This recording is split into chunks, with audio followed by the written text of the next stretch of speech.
এই যে এখানে মাছের ঝোল ফুটছে, এইবার মাছগুলো দিয়ে দেবো। আগের ভিডিওতে পুরো ভিডিও আমি দিতে পারিনি, বাকিটাই এখন দিচ্ছি। এই যে মাছগুলো দিয়ে নিলাম।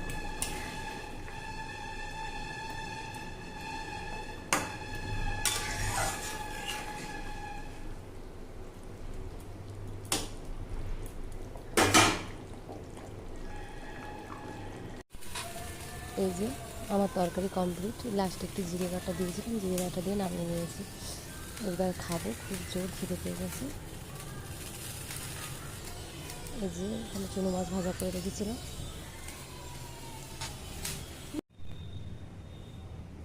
এই যে ভাত বেড়ে নিয়েছি, এখানে চুনো মাছ ভাজা নিয়েছি, এখানে মাছের মুড়ো নিয়েছি, আর একটু তরকারি নিয়েছি। এই দিয়ে আজকে খাওয়া হবে। কদিন খুব উল্টোপাল্টা খাওয়া হয়েছে পুজোর কদিন, এখন প্লেন সিম্পল রান্না খাওয়া হবে।